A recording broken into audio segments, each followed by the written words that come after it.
Hello, everyone. Welcome back to FPL Jedi Show. This is the new season 2024-25. We are going to preview the first game week of the season. My name is Hafiz, and I would like to welcome my co-host. It's a long time, man, to this the new season. Welcome back. Oh, thank you. In between the old season and the new season, we had the Euros, we had the Copa America, we had the Olympics. So many things happening. So, yeah, yep. But Olympics and finished just in time, and here we go with the FPL. Yep. Packed night for us today. The pot for today, game week one. First of all, I would like to say thank you to my buddy Damien, who actually helping me out for the new video montage, the opening, the nice one, like a rock song just now. So I'm happy with that. Thank you again. Because my cousin Damien helped me out at a short notice because we want to change it to for the new season. So thanks to him. I would like to say my personal note to him. And so how's the new season? Coming thick and fast now after the community shield Yep, last yep, week yep. on It's right. it's starting to look good. Yes, as you know, we had the community shield, and just for those of you who haven't subscribed yet to the FPL Jedi Show, I suggest you subscribe and like our video as well. But at the same time, even before this, my teammate Hafiz has been busy collaborating with other videos with Rakan FPL, with FPL Run Farm. So do check out those videos as well, and it will help warm up as we head into as they share all the different thoughts and ideas about the new season. But here we are now, and the more transfers have come in and come out. We started to look at how the new managers from Chelsea, West Ham, as well as the newly promoted teams, how they're doing. So there's a lot of things happening. So a lot of info to digest and trying to finalize your team. I'm not sure if you're one of those who. As soon as the FPL was launched, you started drafting your team and had Yep. multiple Yep. versions, or you're the one like me who now that the Olympics is over, now I just start to really take a serious look. Yep. Still have time. Spoiler bit. The game you one deadline will be on Friday night, so need to be early on that. It will not be on Saturday. So hopefully we can do Yep. some deadline streaming. Yeah. So let's jump into the talking points for game week one. We touch on the Community Shield match on Man City and MU. Maybe we just have a glimpse on the lineup on Saturday. We take a look a bit deep dive on the preseason friendlies, at least for the top nine team from last season. We look at players' ownership, who actually own a lot by managers right now, and who are we can mention about differential. We also want to touch on the enablers because I think in midfield there are emerging 5.5, 5.0 midfielder that people are looking at as an enabler Yep. to support. Say you're thinking about Salah and Haaland into your team. The game we one fixture, of course, the captain pick, and also how our team draft will be so far. Okay. So as usual, the sources from this stream we take from fantasypremierleague.com, Fantasy Football Scout, Fantasy Football Hub, and also Live FPL. As usual, our sources. Right, man. Let's jump on the Community Shield match. Man City against Man United. City obviously won that match, but there is a hard one because they actually drew that game 1-1 before winning penalty 7-6, courtesy of Johnny Evans missing the spot from the spot kick. And a bit on match stats, man. I just read out for everyone. The possession kind of like almost close, 57% Man City over Man U 43%. In terms of shot, I think pretty much 9-8. But on target, maybe MU much better, but it's a close game, can I say? Corner Man City, as always, have the more corner kick 6-2 and fall even at 9 all. And I just can sum up into Man City and Man United lineup. I think Man City have pretty much line up on the younger version where Rico Lewis, who else, James McCarthy, Oscar Bob featured, and Nico really featured in that team. Rather than Manchester United, can I say most of the senior player did make into the team? Kalau Maguire, I think Maguire, the one that people mentioned might be slight issue, but he made into that first 11. Martinez late call up to the team. Casemiro, even Mino did make it after returning from the England break. Mason Mount, Rashford, and Bruno. So what you can sum up in terms of line for Man City and you, man? Well, obviously for Manchester City, you had the likes of Walker and Kevin De Bruyne as well as Foden, all who were really, towards the advanced stages of the Euro. So it was, it was accepted that they wouldn't start this match, although Kevin De Bruyne did appear as a sub. But whereas for Manchester United, as you say, but then the biggest thing for me for Manchester United is Mason Mount. So we didn't get to see much of Mason Mount last season. It was fits and spurts because of injury. So it'd be good to see how he can deal with a full season at Manchester United. Will he have that impact? The worrying thing for Manchester United is that centre back pairing of Maguire and Evans. How that's ancient, is it? So I'm really worried about that one for Manchester United. And plus Onana, there was some press conference or something he said about wanting to take more risk. I don't know what that means, and it worries me as well. Coming back to City, yeah. So obviously City uses as opportunity to blood some of the youngsters. McCarthy, if you remember, he was previously from at loan on Sheffield United last season. Yeah, so it gives a good chance, but of course there are still some senior players in Edison, Guardiola, Kovacic, and Haaland to steal the boat. Yeah, so but of course at the end of the day, it's a Community Shield match.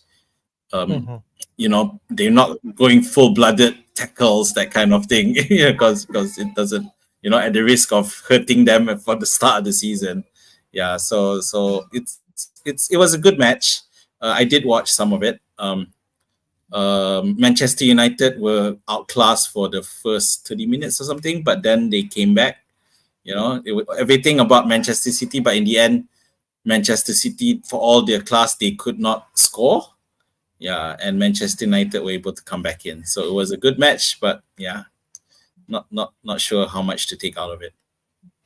All right. At least I think if you're thinking about Man United players, you can feel some of the usual suspect are expecting to start. But for Man City, I think aside from Haaland, I think Haaland featured heavily in the preseason. Other than that, it's going to be tough in terms of if you're thinking about KDB and also Foden. I think they not much. If I'm right, Foden has not featured any match so far, and you can see that maybe Foden might not be someone that you are looking at early of the season. But even Grealish, I think they miss out in this game. Who actually featured quite quite some in term during the preseason. So I can see you're going to struggle if you're trying to pick any, I think, midfield side from Man City. Other than you want to jump on the youngsters, which is I think could be an option that people are looking at. What do you think, man? No, I don't think it's a good idea. Haaland is Haaland, fine, because he can score against anyone. But trying to decide who to pick from for Manchester City from this run is really hard, unless it's Guardiola, of course, who Guardiola is towards the end of last season he was goal scoring for free. But other than that, you can't really take anything out of this lineup. And plus, even though maybe City are less affected, is the fact that Manchester City are in the bottom 5 in terms of fixtures. In terms of we don't know the fixtures are good. So of course, Haaland, it might not apply, but to everyone else it may. So I wouldn't look at them other than Haaland and maybe Guardiol. Yeah. Yeah, I think those two players that people are looking at, I think in terms of ownership later we have a look. I think those are the two players that people are looking at. Manchester United, maybe not so much on the radar, but there's some interest I can see late search. People are looking at maybe the likes of Bruno Fernandes or even maybe to an extent Rashford. But other than that, maybe the youngster Ahmad Diallo, who are people are looking at. But it's going to be hard aside on the Manchester United fixture. I think the first two games quite okay against Fulham. And Yep. but oh, what do you think, mean about Manchester United prospect? Garnacho did came on, sub, and scored that goal. But I think in terms of midfield, the wingers, you can see there's a lot of options. So could be a minefield. What do you think, man? Yeah, it's definitely a minefield. Obviously, I think was it Ahmad Diallo is one of those who, one of these enablers, possible enablers. But at the end of the day, when you look at that Manchester United lineup, I'm just not confident enough that they'll be consistent enough. I was talking earlier about Mason Mount, but we don't really know yet whether he'll be great. And then also I mentioned that centre back pairing. Isn't that from Leicester? But back in the old days, the Leicester centre back pairing, I'm not sure. It seems like it. So yeah, it's. I'm not confident. Yeah, I mean, unless you pick enabler that Ahmad Diallo, but other than that, I've seen some drafts with Fernandes in it, and to be fair, Rashford is also a tad cheaper and much more affordable. But then you're still wondering. Of course, the reason he's cheaper is because he had a bad season last season. The question is he going to return that this season? So, and I'm not convinced. I'm not convinced at all at the moment. So yeah, I'm not keen on any United assets. Yeah. I just want to touch on their price. If you're interested to get this Manchester United midfielder, Rashford at 7 million now. Mason Mount, Azmin did touch, is 6.5 million. If you're confident enough, I think he is among the top 4 players in terms of minutes during the preseason. But he also coming back from a long injury, so you need to be careful on him. I think the obvious one that if you were going to go is Bruno Fernandes. You have to buy him at 8.5 million. He's definitely on set piece duty, on penalty takers, and he is for ensure in terms of that 90 minutes. Other than that, I'm not sure what I can say.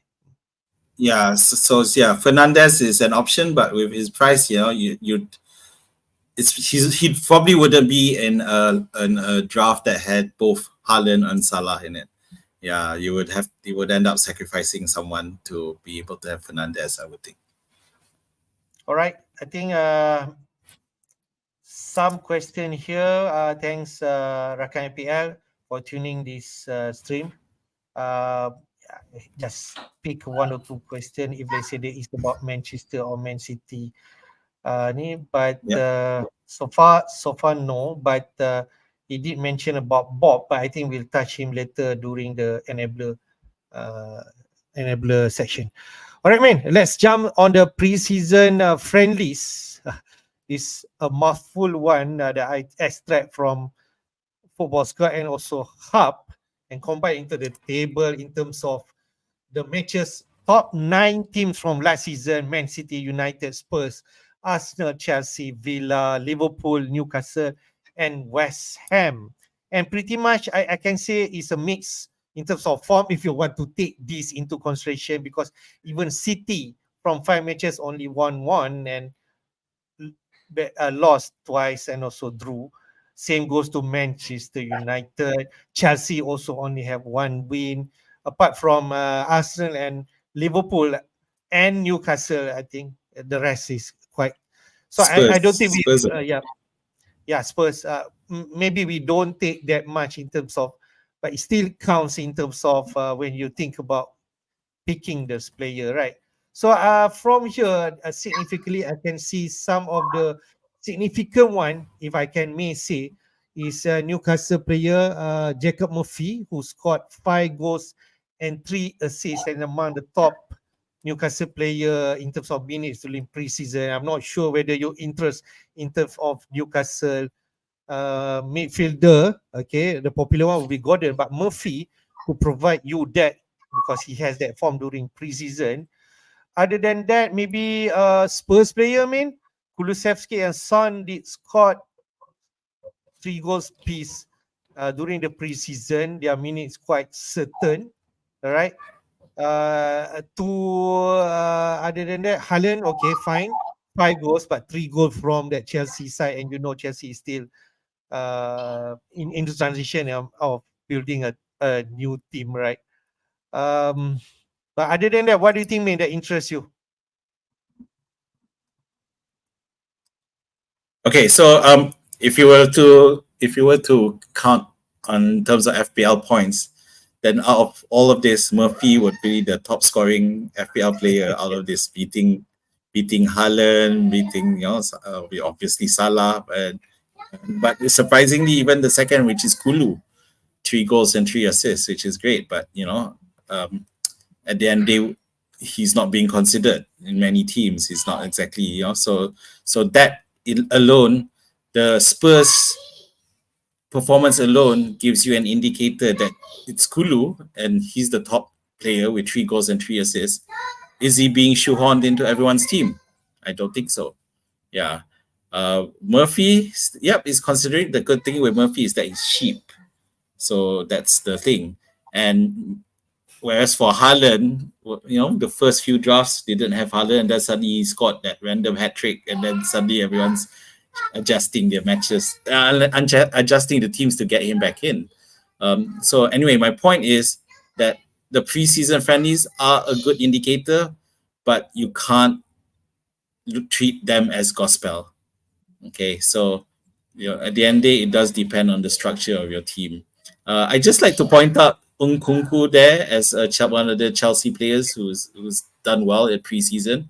Last season, he did extremely well during preseason, only to get injured. So the jury's out on whether he'll be able to sustain and not get injured. Although I do feel last season was tragic for him. But I think he should be able to manage it well. The only problem is, of course, it is a new manager, so we don't really know his style and what he's gonna do. The only other point I want to mention is Rodgers, because being an enabler, he's the top scoring enabler, I should say, based from this table.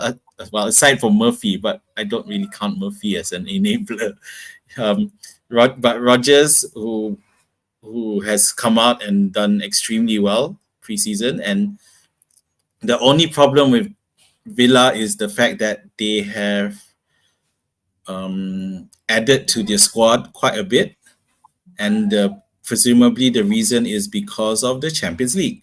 So then the risk of rotation is there. But the thing is, when you have Rodgers, he's an enabler anyway, so you shouldn't be too fast if he's benched. Since you talk about that, Aston Villa, I said just jump a bit in terms of Rodgers, because he looks like a nailed one. Because I think Watkins, so-called reported not fit, and maybe Rodgers. He hasn't played a single match preseason. Yeah, so Rodgers could be a gem that maybe we are looking at least at the least season, because he's also on form.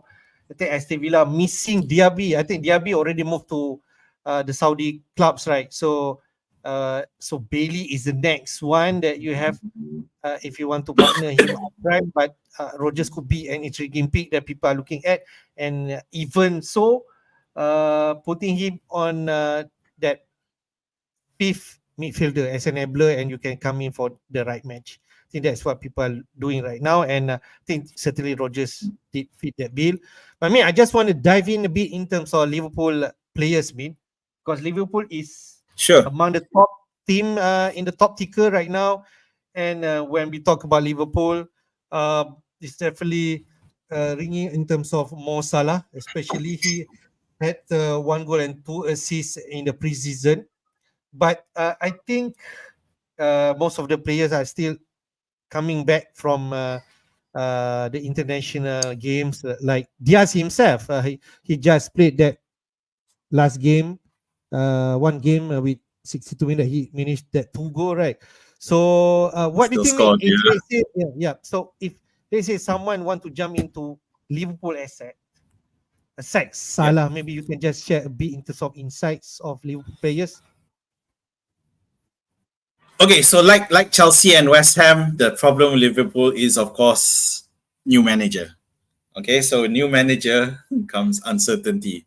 And you got Diaz and Jota performing in the last couple of weeks, but you still have Darwin in there. If you for those of you who followed the preseason friendlies, they even had Harvey Elliott playing as a number 10, and he did quite well there as well. So it's really tough. And if you were to pick Diaz, and there's also rumors that he might also leave before the end of the transfer window. So that's it's a lot of uncertainty there. So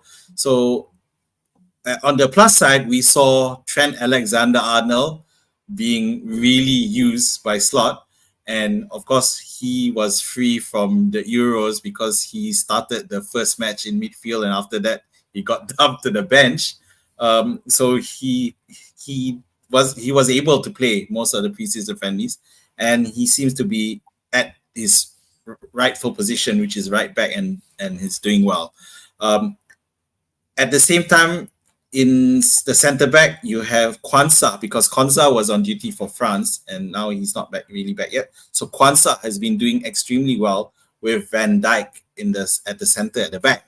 So it's a good chance that Kwanzaa will be locked in unless something drastic happens or Liverpool lose really badly. Kwanzaa and Van Dijk should be the centre back pairing for the next 5 or 6 weeks at the minimum. Yeah. So the question Interesting, is who to just pick. check in. Rakan FPL did mention about Konsa. You did mention about that. Is Konsa could be the cheapest way into the Liverpool clean sheet potential? What do you think, man? Yeah, I totally agree. And one thing I know from what we've seen from Slot, of course, he's not Klopp. You're not going to expect that rock and roll style of Klopp's first season where score lots of goals, concede a lot. So I think there is some emphasis on defensive solidity early on. So I think that's something that Slot is going to be doing. So yes, I think for 4.5, he's tremendous value. I don't have him in my squad myself, but that's because I do have another Liverpool defender already. And Robertson is injured, so Tsimikas is also a good enabler at the start of the season. But I can't see it, assuming when Robertson becomes fit, Tsimikas to displace him. It is Robertson's place to lose unless something happens. So just there. So in terms of picks, it would still be Salah, TAA, Kwanzaa. I'm just not keen on Diaz or Jota because, and let's not forget, there's also who's Cody Gakpo, who did well during Euros as well. So he's an option as well. Maybe he won't start the first match because he's still coming back late, reported late. But then eventually he's going to be available and he's going to be involved as well. So that's going to be tough. I mean, you did touch about Trent. Trent name is not in here, but as you all know, Trent is returning from the England duty from the Euro 2024. He played the Sevilla game, okay, and he actually produced 1 assist, if I'm right. And people talking about Trent is among the top defense that you should get. Question for you: should we worry about the minutes? And what do you think in terms of prospect Trent? Do you feel that he's potentially going to start this game you won? Yes, I'm not. I know Bradley did well when he was given the opportunity last season. But I think that Trent Alexander-Arnold's experience and seniority should be more than enough to ensure that he will continue to play at right back. He will still be the first choice, and also his although last season was not so great in terms of set pieces, but I think he still we still want him as a good option for taking set pieces.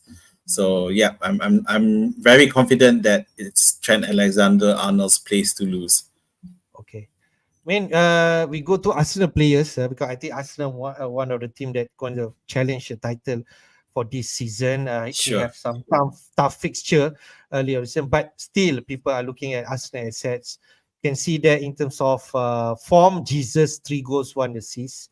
We have Havertz there 2 goals and 2 assists, and I can see some random players scoring 1 goal, but Rice is among the players who actually had 2 assists during the preseason. I think that's affect the 2 assists from the last game of the pre-match, the preseason. So, what do you think? What Arsenal mean? If someone want to pick, is it Saka still the man that people should target 10 million, or you could consider like the likes of Odegaard 8.5, Havertz 8 million, or maybe Jesus now price at 7 million now? Yeah, I think it's still Saka. At the end of the day, even though despite the penalty shenanigans at the start of last season, if you remember, Jesus, Odegaard taking penalties and Saka taking penalties, it's just random. But then I don't think that's going to happen this season. I think Saka is for penalties, and yes, Saka is still the best pick that you can get for Arsenal. Just to touch on the defense, yeah. So the defense, Saliba and Gabriel have scored in preseason again. So they just seeing. So the question is, are they going to continue where they left off and continue to do well in terms of set pieces? So that's why it's you're looking at Arsenal players seriously. Having said that, because they're not cheap, the Arsenal players are not cheap. The defense, and if you are going for defense, you'd want Saliba or Gabriel anyway, because Ben White is an extra 0.5, so he's Yeah. so he's yeah. He's the And the other Trippier thing, from last season, 6.5 now. yeah, so if remember, I used to like him, but now at that price, I think it's just too much. Havertz is a useful pick, but the problem is because he's a forward, isn't he? Yep. For FPL. Yeah, so that's where the challenge of fitting him in is, when there's so many other players that you want to have in that forward spot. So with that in mind, I can't see Havertz being a great option. All right. I think we already touched most of the team main Newcastle. I think I said it's a no-brainer. People are looking at him. Later we take a look about the ownership. We already touched about Menu for that Community Shield. We touched about Ahmad later. Spurs a bit more. Kulu San Poro, I think. Poro is someone people looking at. If they say 5.5 million in defense, Spurs, as we know, Postecoglou, he will not change his style. He's definitely going to attack. And the new edition of Solanke, man, at 7.5 million Spurs, will that change the prospect of any Spurs asset or make it him a better pick now? I'm not sure. What do you think, man? Definitely. I think Solanke is a great addition to Spurs, who have been really missing that person who can really properly play as an upfront striker since Harry Kane left. Well, to be fair, it's only been one season. So, but yeah, Poro, who was one of the most popular picks when the FPL game launched, I think his potential will grow even more now. And based on what the manager said, there's no reason why Dominic wouldn't start, why Solanke wouldn't start. Yeah, because he has had his preseason from with Bournemouth. Yeah, so it's looking good for Spurs. But again, so Solanke and is one of the examples why we struggle to fit in the likes of Havertz when we have Solanke there. That's just one example.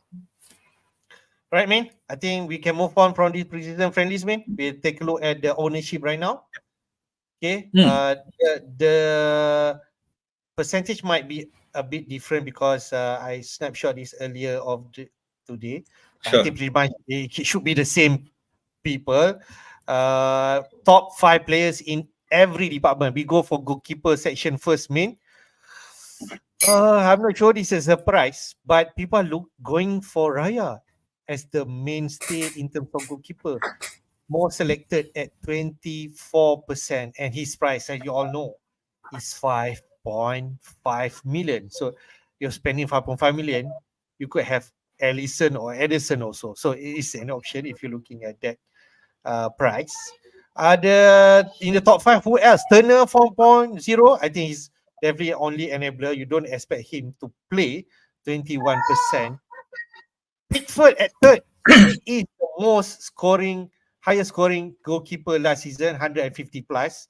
He is owned by 80% right now. And Mm. it did not deter manager to go to Pickford, even at the increase of 0.5 million. Then Flecken is the go-to at 4.5 million keeper, 13%, slightly lower. Martinez, who priced at 5 million also, same as Pickford. So for goalkeeper first, main, people going for Raya, I think maybe because you cannot afford the defender 6 million, why not go for the cheaper one and get the clean sheet, 5.5 million? Is that a right strategy? Yeah, yeah. I think that's probably why, because you're trying to shoe in other defenders, and even defenders slots can be quite tricky to put, and um Raya just seems like a good place. And in fact, my first draft had Raya in it myself, because we know Arsenal were the best defense Yep. Yep. last season, right? So because you want if you can't have a Arsenal defender, then the next best place is the goalkeeper. Yeah. Having said that, that means he's the most expensive. But if people are willing to invest, then they'll have to balance out the rest of your team. Just a quick one, Turner. He's just there as an enabler because he's like third choice now. So he ain't never gonna see play. The only thing is, because to be fair, I haven't never really looked at ownership when I built my drafting my teams. So I am surprised to see that Henderson isn't there. So it's a shock to me, and he's under 10% apparently. Oh, okay. So yeah, he's only at 9.2. He's lower than Ellison Becker, for crying out loud. Oh, So okay. which I don't mind. But let's see how it goes. So that means that the most cheapest popular keeper is Flecken at the moment. Yeah. Having said that, I don't know about Brentford's defense. How whether or not they're capable. So I, but it's an interesting. I'm sure this thing will change come Friday. Okay. I just want to mention, okay, because I've seen some draft team, okay, from all sort kind of players. But I just want to mention last year champion, Jonas Sen from Norway, right? Currently in his Mhm. draft team, he has Raya as his keeper. So I just want to share that if you want to take it into account. Mm. Okay. All right. Yep. We go to the defenders, main. It's still the Arsenal Yep. defense. Raya and Saliba is among the top, I think, in terms of defense, keeper and defenders. Saliba, 6 million, no issue. Almost 39% own him right now. Next best is Guardiola, slightly lower, 32.9. The Man City defense, who rack up a lot of points, especially at the end of the season, is second. Poro, I did mention about that, 5.5 million. He had 2 goals during preseason and justified that in terms of selection. 30% has picked the Spurs defense. Then Trent, man, yeah, 7 million, but you have to invest on that. 23%, still high. And then Anderson, the only 4.5 million defenders in this top 5 at 22. Saliba, Min, should we argue? You're on mute. Surprisingly, it's Saliba over Gabriel this season. So it's interesting to see. And I think why that I will can be see mention how that, Min, that will pan out. because last season we remember Gabriel Sahareda did not play the first few games, and then could play in their mind, Yeah. people mind right now when picking who's to defend. I think Saliba is certainly going to play, even though Gabriel could be the one who has more goal threat. Yeah, but if I think Arteta will be a fool to carry on with that experimentation thing. If you remember who he put Partey at right back, for example. So that's I really don't see him doing that again. Because Okay. that that he puts the whole season at risk. Remember Arsenal did end up losing to Manchester City in the end, but so considering how close it was, I'm not sure he'll want to risk trying that kind of experimentation again. Okay. I mean, from that top five, what do you feel that interests you and should be in our team? I think it's flattering that Trent is back in everyone's list again. Last season with his price, he was totally out. Now at 7.0, he's looked at as affordable enough despite still being very expensive. Yeah, but it's just enough. It's only 0.5 above Ben White, so it's definitely more affordable. but Porro for me is the best option there. With his price point, he takes set pieces. We saw his potential last season. So I think Porro, and with Solanke that coming on board Spurs, I think Porro is going to be one of those must-have assets. All right, good stuff. We now move on to the midfielder, man. I don't know if this is a surprise. I think to me, at least a surprise, Palmer is the most owned in midfield with 45%. Despite he only played one game in preseason so far, but I think maybe because from last season performance, he is the top player from last season, scoring the highest 5.0 price tag, now 10.5 million. But that not deter managers to pick him, and almost 45% has Palmer in depth.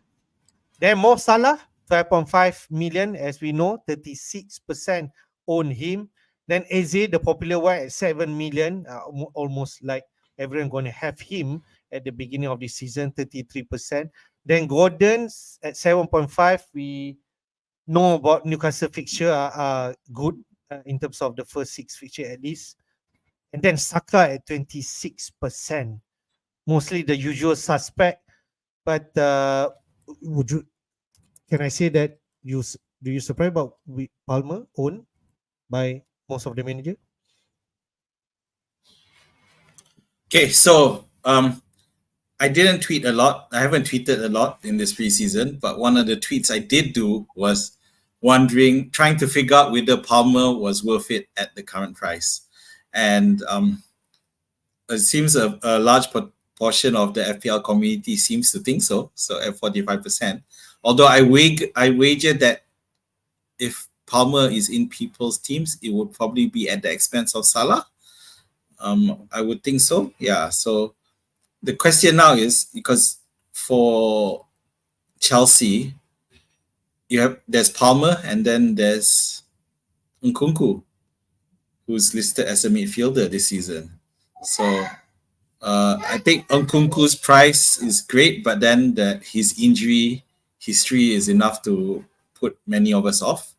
But I do think Palmer will retain penalties. And we saw he wasn't just a penalty merchant. Maresca did mention from one of the press that he mentioned when Palmer back, he will get that penalty kick. So I think pretty much he's confirmed. Yep. Thanks Chelsea fan for confirming that. So yeah, I guess the question is whether Chelsea will do well this season. Granted they have a tough start against Manchester City. Yeah, but after that, if it's just 1 week, so if you're gonna just have one play, might as well, if you want to keep him for that first challenging week, and you never know, because at the end of the day, it is a new manager. He may be able to get the best out of Chelsea. Eze is the other, has risen out of the ashes from last season towards the end of Crystal Palace. Having said that, he's only played one game, and but he's being really hyped up as the man to watch, especially with Olise leaving. Yeah, so I'm not sure whether he should still be the person to watch, and whether Olise leaving will impact him. We're not sure because preseason, since he's only played one game and he hasn't scored any goals yet, so it'll be interesting to see. Mateta also, if or not, who was away for Euros as well. But then there is Edward is around, and Edward did score during preseason. So I'm conflicted with Eze actually, whether or not he's a good pick. Granted, the fixtures are there, but I'm doubtful. Even though I do have him on my team. Okay. I just want to mention about Eze because I saw that game, Crystal Palace versus Nantes, Oh, you that did? Okay. then and I can say Eze is all over the place. He looks like the main man. He's taking that free kicks. So I think if you have him, Okay. he should be. So when you say all over the place, meaning he was heavily involved, not Yes. chaos. All right, got that. And he's a So bit, so so he's a bit rusty. He had some chances to score, but he's rusty, so he did not manage to put that into okay. their chances. But I feel he should be justified with that 7 million, and people are owning him. Even he changed my mind. He might be into my team, although he's not yet. So just to touch on Gordon, so yeah, he's doing well again in preseason, but of course, the rumors about him transferring to Liverpool are going to continue. And if you remember earlier, I was talking about Diaz potentially leaving, and this might be the reason for Gordon. They might, sell Diaz to fund the Gordon move as well. So that's a problem. But then, of course, it's not stopping people from picking out Gordon, giving his great form for Newcastle. And hey, if he transfers to Liverpool, I think it's just a bonus for people who might end up with 4 Liverpool assets. So we'll see. But another thing is just as expected, Saka as the top Arsenal player, there he is on in terms of selection. Yep. Just continue what Azmin mentioned about Gordon. Gordon only played 45 minutes against Girona, if I'm right, and he scored 1 goal. So he just need 45 minutes to score 1 goal. So he should be in our mind coming this game week against Southampton. But that rumors going to Liverpool is going to disturb us a bit on that. So do you think is going to happen, man?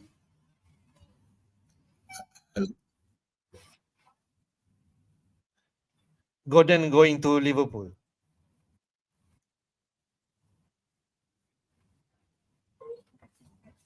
Well, I don't know. Yeah, we don't mind him.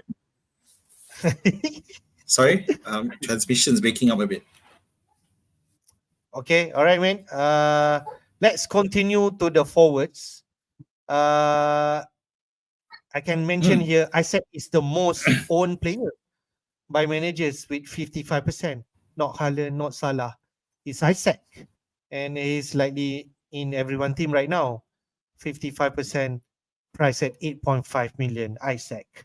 Then Watkins, slightly over than Haaland, despite that we mentioned about he's not fit, but he's owned by 46% manager. Then Haaland at 43, the most expensive player FPL ever.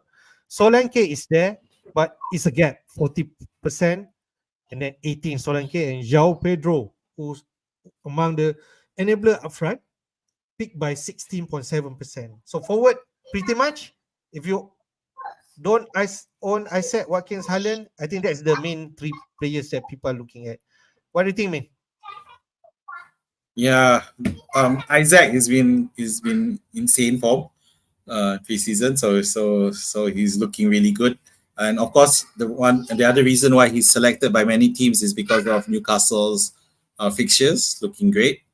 Yeah, but the reverse can't be said of Watkins, who hasn't played a single game in preseason.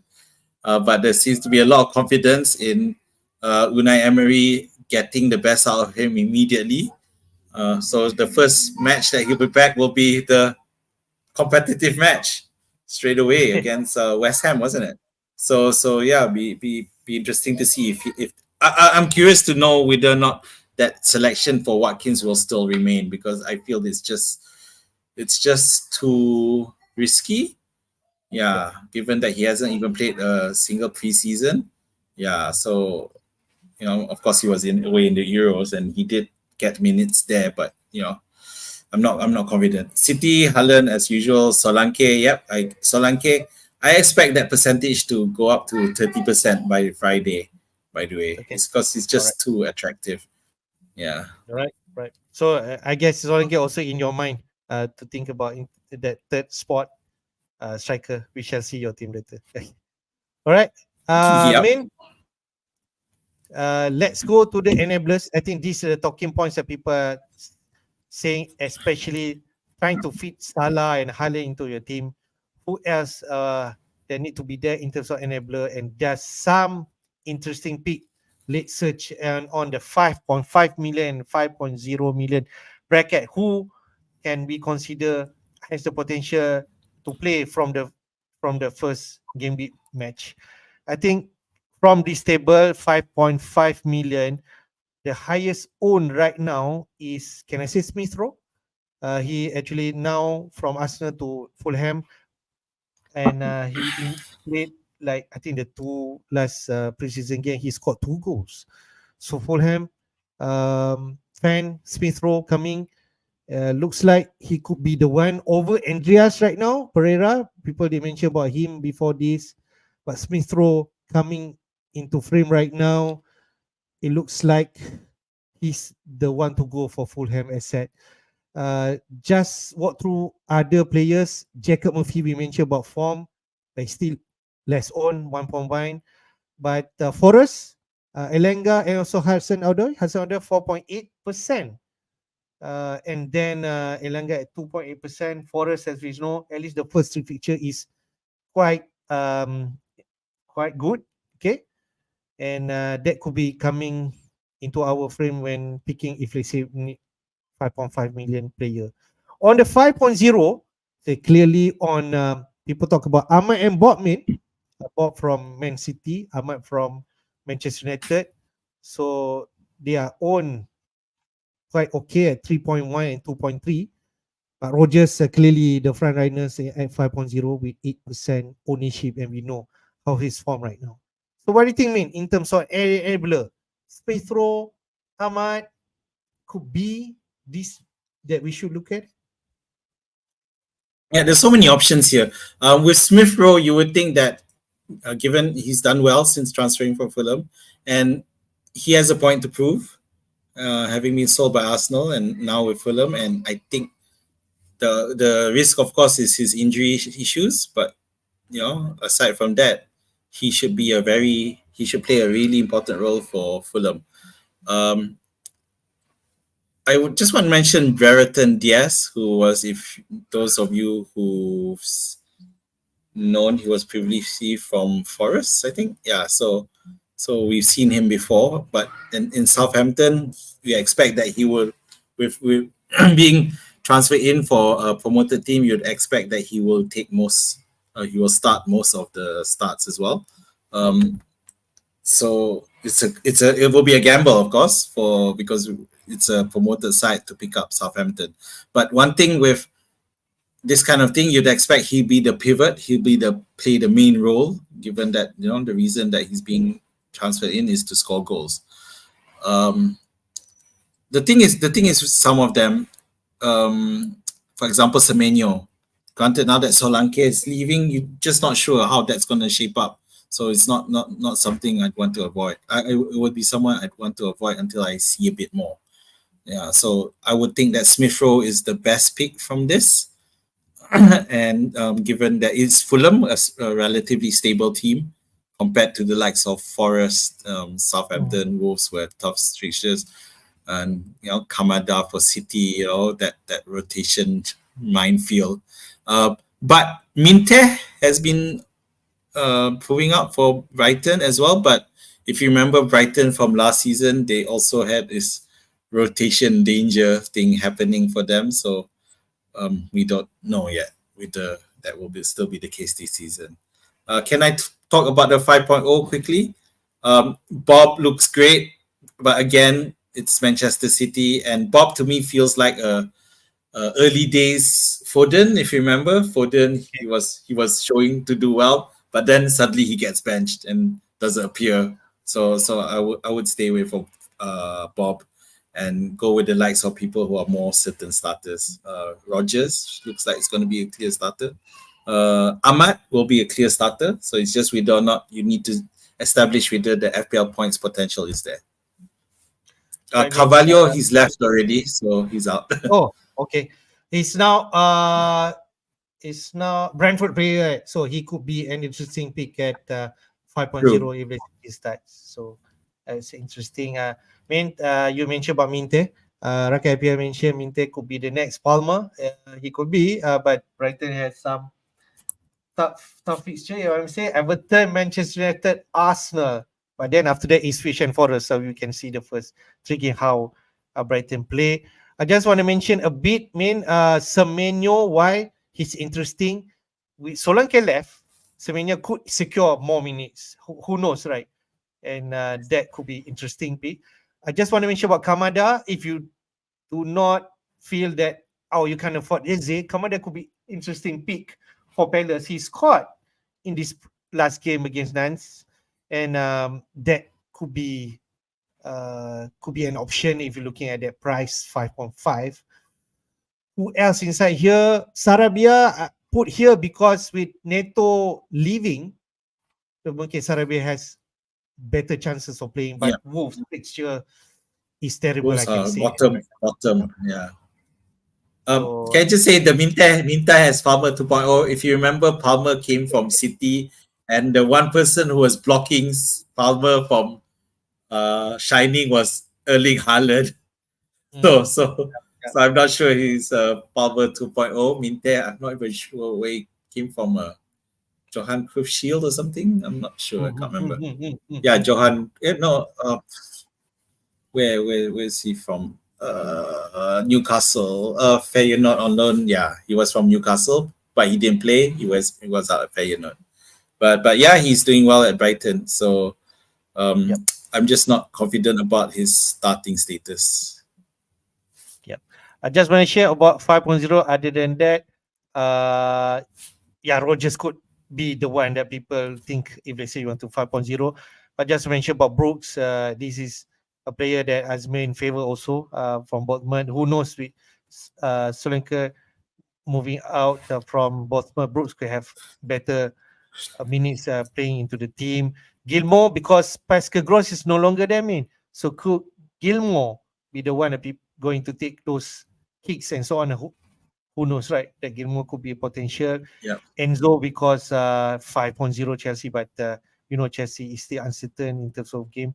But Suchet, we still remember for all this with West Ham, Suchet, he's going to give that energy and drive in the midfield. And but these are under new management, right? So we shall see. Yeah. So the thing with Gilmore again, I know I know with Brighton they face a lot of rotation issues, but this season they are under a new manager. But again, he needs to find a formula that works. So we don't know how that's gonna be, and it's different. It's different when compared to Liverpool, for example, who also have a new manager, but you're more confident, to pick the likes of Salah, for example. He's going to start. Whereas for Brighton, anything might happen. So yeah, with Brighton, I'm just want to play a wait and see game. Yeah. So let's see. Quick question from Fazrin Ima. Thanks for tuning to our stream. Jacob Murphy to start. I think so. He's the most form from Newcastle. He will play the right wing, and then we shall see from there. I think he can be an interesting pick. I think so. Yeah, I think he will at least start for the first few matches. Yep. So I think that's safe. All right, let's move on to the next one. The Gameweek 1 fixture, we already know about this opening weekend fixture on the Friday night, 3 a.m. Manchester United will face Fulham. So if you're thinking about Manchester United, they play at home on the first game of the season. Then what happened on Saturday? Early kickoff, lunchtime, it switched Liverpool are going to face the newly promoted Ipswich, and we know when Liverpool face the newly promoted, we know Salah going to be in the mix of attacking return. Then at 10 p.m. Malaysian time, we have Arsenal versus Wolves at home. Everton versus Brighton. We have Newcastle against another promoted side, Southampton from the playoff, if I'm right. Yep. And then Forest versus Bournemouth. I think that's going to be a tight game. Then on Saturday midnight, we have West Ham versus Aston Villa. Interesting. Uh, both manager Unai Emery and Villa particularly will first come back and play that game. And on Sunday, we have Brentford versus Palace, the London derby, as we know. It's going to be tough. Then Chelsea, Man City, the top guru will play his sidekick, Maresca versus Pep Guardiola. They will meet up at Stamford Bridge. And then ends up with the Monday night game, Leicester versus Spurs. So, off we know, some are Spurs, like Madison, will return back to Leicester, their former club. So fixture man, which one attract you? Other than we know Liverpool are going to have a favorable game against which interesting one. Arsenal versus Wolves could be a good one to watch. You think that Arsenal will want to start off the season with a bang, and at home is the best place to do it. If you look at it, that another team, Newcastle, who have been scintillating form in pre-season, they'll want to trash Southampton at home, and Livramento is going to watch, might be there to see his former club as well. Other than that, nothing really. I know Leicester versus Spurs should be also a bit of a whitewash. If I remember correctly, Jamie Vardy, who is injured or not fit, so he's not going to be around. But come on, Leicester, you can't keep relying on Jamie Vardy. The guy's practically on crutch, on the walking stick already. And of course, Spurs had Madison, who didn't do so well in his debut with Spurs, but he gets to return home to his former club. So it'll be those are the matches that you'd expect there to be lots of goals, aside from Liverpool versus Ipswich. The other games look tough. Yeah.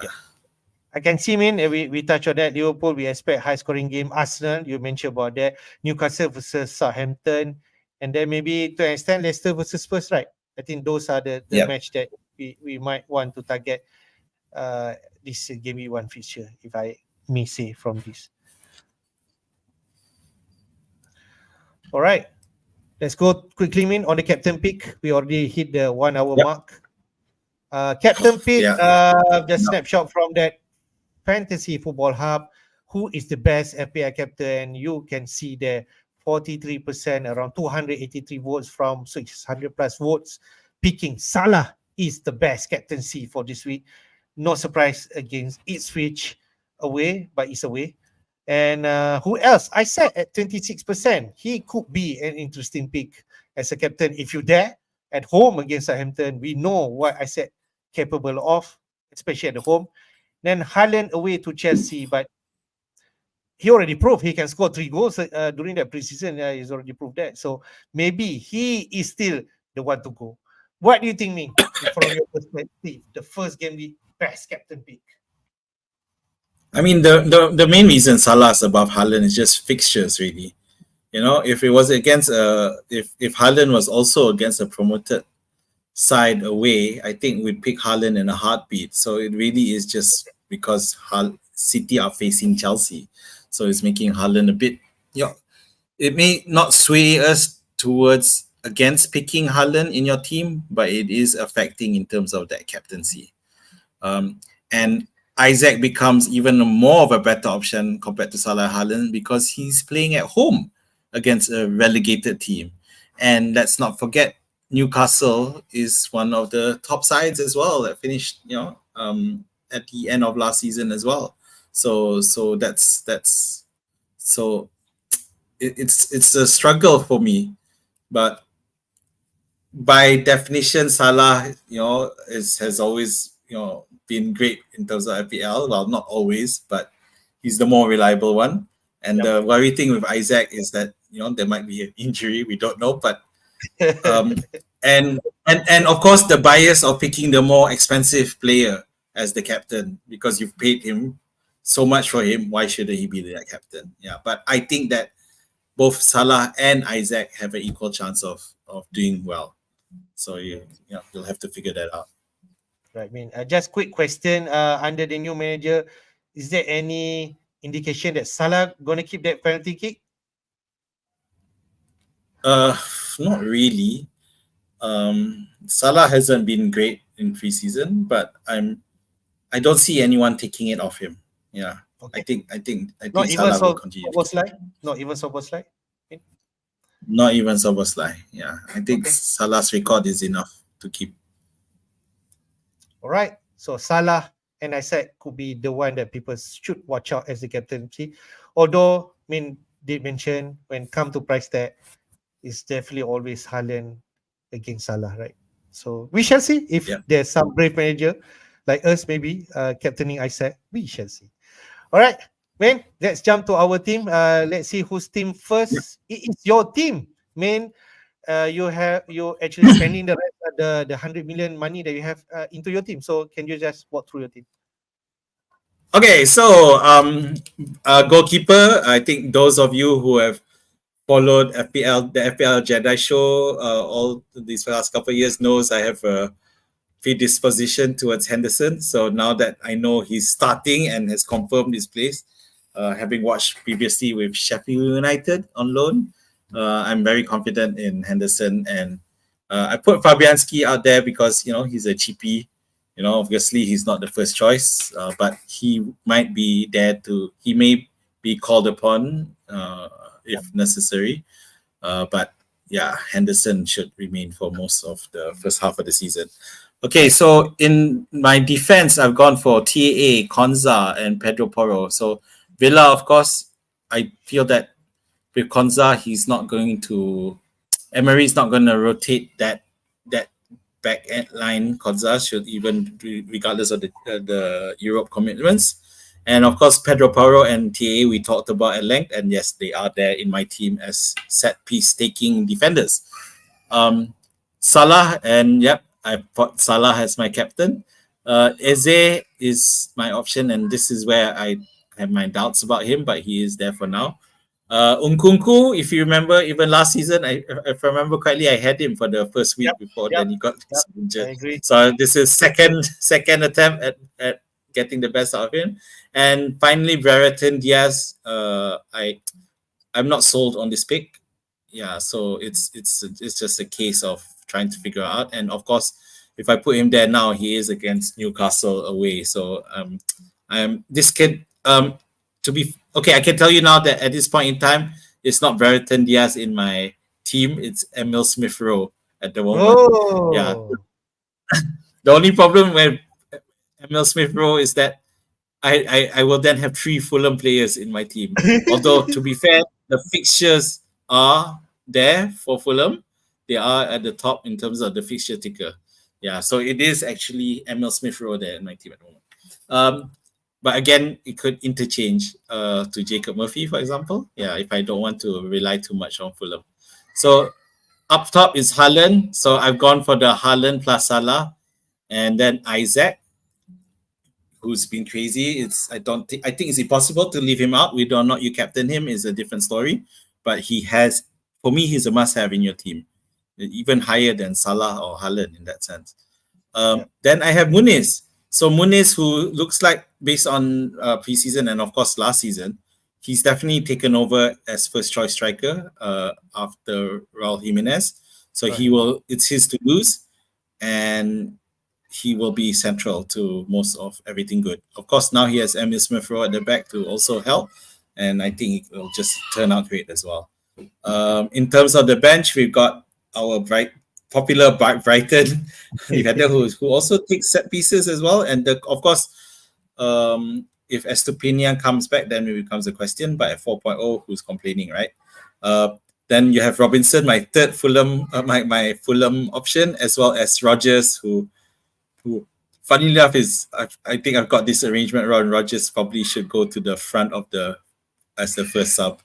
Yeah. So basically, okay. So what have I done with this team? And this is something I plan to do for this season is to be a bit more conventional, try to minimize that risk, and more important, yeah, I say this at the start of every season. So let me try this one more time. But more importantly, um, less doubt players that I know will start. Yeah, so I'm not worried about them starting. Yeah, so and of course when you look at that theoretically, aside from the only player who may be at risk from that first 11 is Nkunku, really, based on previous seasons. We don't know he gets injured, but I do. So that is my one risk, but I do think that Nkunku should, assuming he stays fit, he will continue to start. So that's my team. Any questions? Any thoughts? It is an excellent team. I envy your team. With the likes of TA, Salah, and Haaland, the super heavyweight in every department. Can I say? The defense, 7 million, the highest. Midfield, 10.5, the highest. And Haaland, 15. And with that players, you can still feed the likes of Isaac and Poro. So pretty much, I think it's a good team. I think your strategy playing Henderson is a good like partnering 4.5 and 4, and you just play at Henderson all the fixture. If I just quickly take a look at Crystal Palace fixture, Brentford, West Ham, Chelsea, Leicester, Manchester United, Leicester, MU playing at home, Chelsea away, which is still fine, I think. So Henderson could just rack up save point and maybe an odd clean sheet, right? So I feel it's still good. Spoiler, I also have Henderson in my team. And as Azmin already experienced Henderson when he plays at Forest. So he has that faith. And I feel... Actually, when he played at Sheffield United a few years back. So that was the memory that stuck with me. Yep. So I feel Henderson is a great pick. Poro, yeah. Konsa, I guess you can rotate Robinson and Konsa, or maybe Robinson could change to a different 4.5 million defender, right? I mean, Robinson at 4.5. So you can just swipe that and maybe rotation between 4.5 defenders, because TAA and Poro would definitely be the mainstay. Salah, Eze. I think Nkunku is still fine, 6.5. If later Chelsea decides Nkunku not the main player, maybe Palmer or decide later Nkunku can you just go, or you could actually get the rip of Nkunku 6.5 million from the beginning if let's say he's shown that he has the potential to be great under Maresca team. Diaz at 5.5 and Rogers at 5. So you can just swap those rotate player if you want, or you can upgrade Diaz to a 6 million defender and Rogers down to a 4.5. It's your decision. I feel you still have room to improve. To be fair, now is I think I'm more confident with Smith Rowe, and I decided not to go for a promoted side player. The only weakness I have is that I'm still not totally minimizing the money on my bench. So I'm still, instead of going for the likes of say Harry Winks, for example, I'm still spending. So, but I guess still that's it's okay. fine. I still fine, man. If let's say you have Smith Rowe, I think Fulham you already touched. They're playing away to Manchester United first game, and if you feel Rogers had a better fixture, you can just play him. But Manchester United, right? No disrespect to Manchester, but they could concede goals at any time with Maguire and Johnny Evans playing, right? So I think it's still safe for him to play, and you just never know. Form at preseason reflect straight to the first game week. So I still is fine. So I guess there is nothing really wrong with your team right now, and can I say it's a bit template, but that's what people playing for, right? So it's Don't nice. say that, you'll make me want to change. So it's nice. I think just a small tweak wherever there, but I think it's only it's perfect. It's like 90% is already there, 90-95%. Yep. Right. Yep. Thanks. Let's go to my team, which is kind of similar like Azmin. But I have 0.5 million in the bank. I haven't decided on that. I have Henderson in goal, but at this juncture, I'm partnering with Flecken as a rotation, 4.5 million keeper, where they actually fit the rotation pairing because when Brentford play at home, Palace will play away. So I will rotate that so I can take that advantage or just play. But I'm still decided. Maybe I could go for the 4.0 keeper me and just play Henderson to save money and move to somewhere else. My team does not have TA because I'm still uncertain where the TA start. But Azmin did mention during this stream, he is confident TA gonna start from the beginning. So maybe Yep. that will change slightly into my thinking, but I'm still unsure on that. That's my own personal thinking. So I have Konza, Burn, and Guardiol. I rate Guardiol as the defender to have this early season. Even though people mention about Guardiol could have a slightly more defensive role right now when with this kind of set of players, but we know about Guardiol when see later in the season or the first 2 game week, 3 game weeks, Pep decided to play Guardiola up front like a left winger or something like that. So I just want him in my team for now.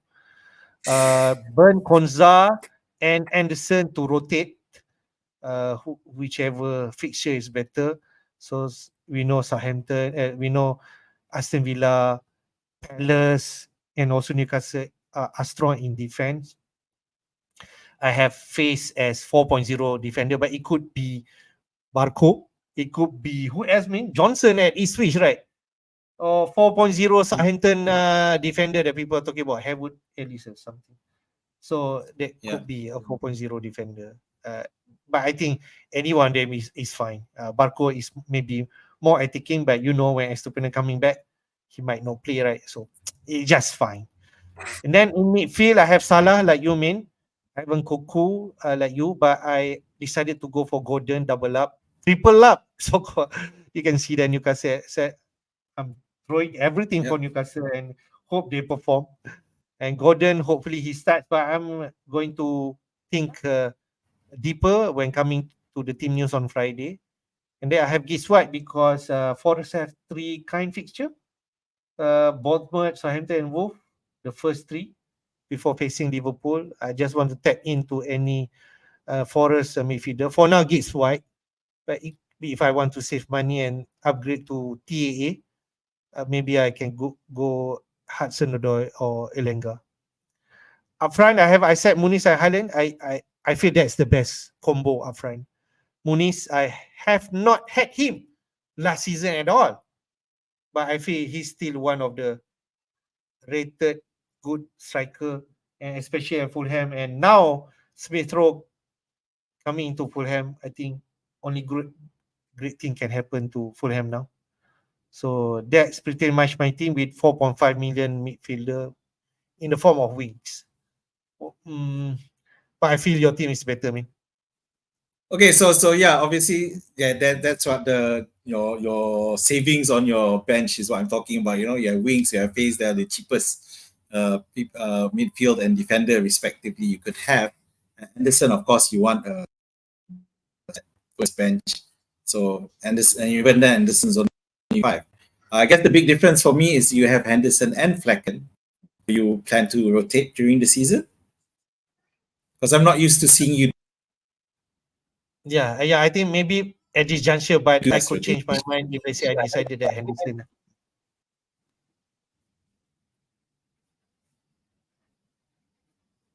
Team is Gibbs White. I'm not happy with. I'm not sure Forest's potential at the moment. Obviously they stabilized last season, but I feel that at 6.5 there are better options at 5.5. I think that the players like Smith Rowe, we talked about Jacob Murphy are much better. Of course, you can't go for Jacob Murphy because you already have Gordon. The part that envious of you right now is Gordon. So if I wanted to change Eze, it would be for Gordon. So, but Gordon is how much is Gordon? 7.5. Okay, so it's technically I just need 0.5, which I can easily get to sell Eze for Gordon. So I'm looking at that and thinking, that's more tempting because I'm as I mentioned earlier, I'm not, even though you said Eze is at the heart of everything that Crystal Palace were doing. I've seen that before. Back when in last season when Olise was injured, Eze was supposed to be the front coming and didn't quite happen for him.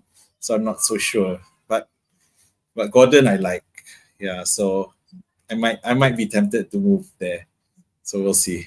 But yeah, We'll see. that's it. Seven out of 11 in terms of players that are the same, which is more than I thought would happen. So yeah, okay.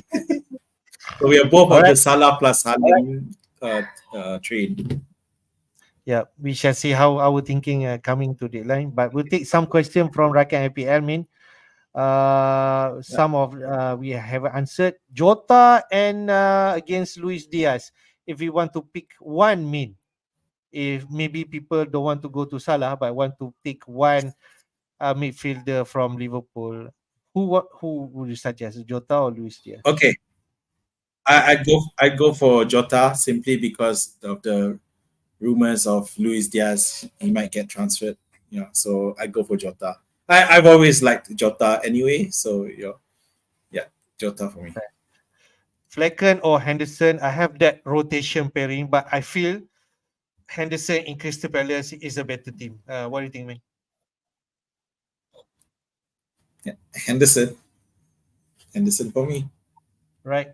Saliba or Gabriel? Saliba ownership the highest, but Gabriel has more attacking threat. So I have Gabriel all season last one, so I might be biased when thinking which one is better. But from your point of view, man? Yeah, I go for Gabriel as well. I think that early season rubbish from Ateta is not going to happen again. So Gabriel all the way. Okay. ESR or Hudson Odoi? I mean, they mentioned he has ESR, so I pretty much think he will be the one. He could be the main man for Fulham, right, man? Over Pereira now. Uh, in midfield, yes, but Muniz would still be the big gun. Yeah. So, but Okay. if you think that Smith Rowe will be the next attacking threat after Muniz, then yes, go for ESR. Definitely not, not Hudson Odoi for me, despite the decent fixtures.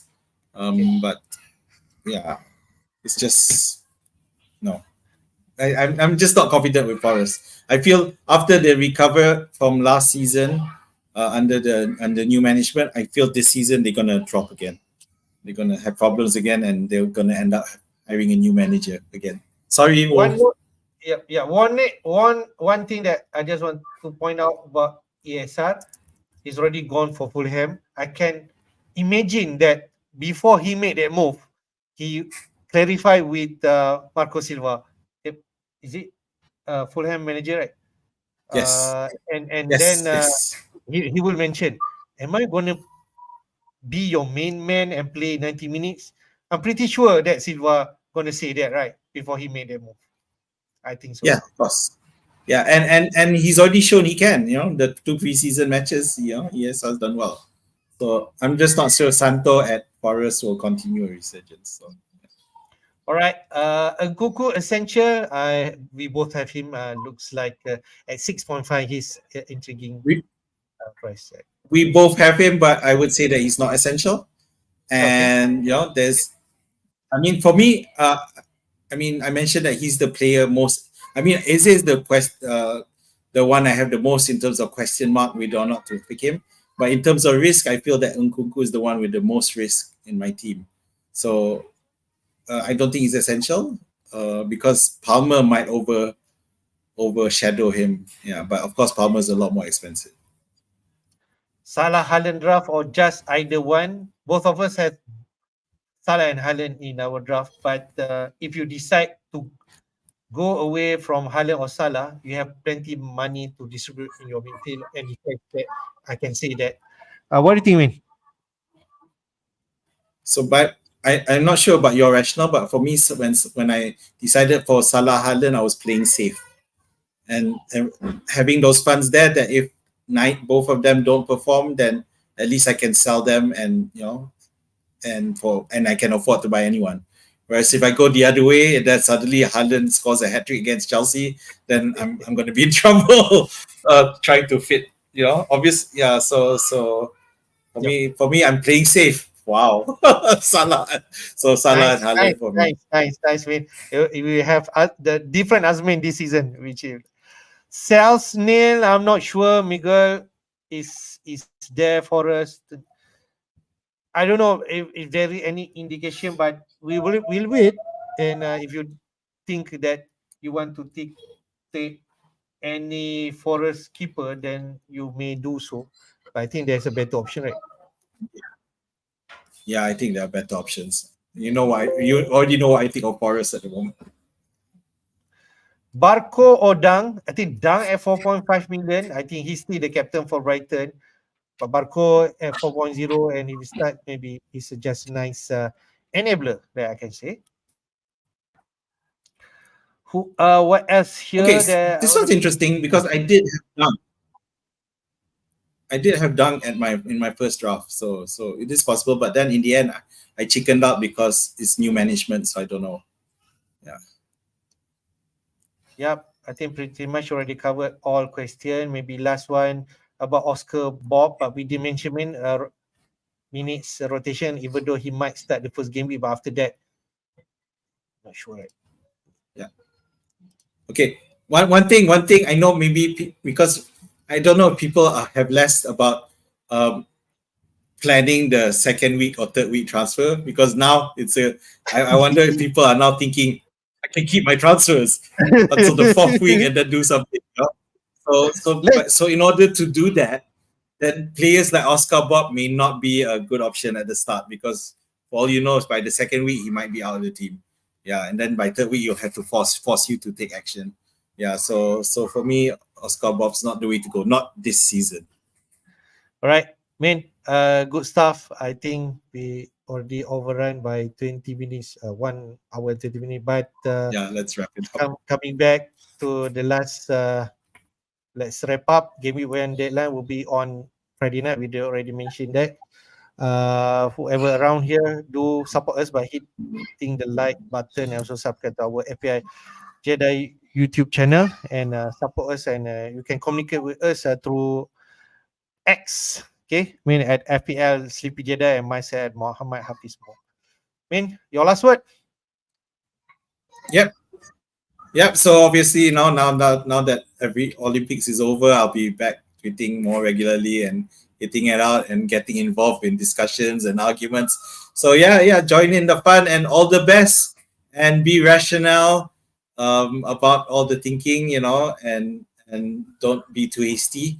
If you're at that point that if you decide to sell a player suddenly on Friday to buy someone who's the hottest player, my advice for you is to go back to why you picked that player in the first place. Is it enough to is the hot player that you are trying to bring in, is it overweighing all the other reasons why you picked the previous player in the first place? So yeah, that's it. All right. Last word before we go. Do check out join our league. League code is PHMKJ3. Wow, it's really different from last season, right? But that's our league code. Interested, do join. And normally what we done last season, we preview those teams who are in the top 10. So it just, who knows if you're among the top ranking now, we'll talk about your team in our stream. So hopefully to see you Yeah. again, and all the best. Keep it tight, and enjoy the game week one. Hopefully we'll be on game week one deadline. We shall see, man. Yeah, hopefully we will, and I'll see you on the other side. Take care. Bye.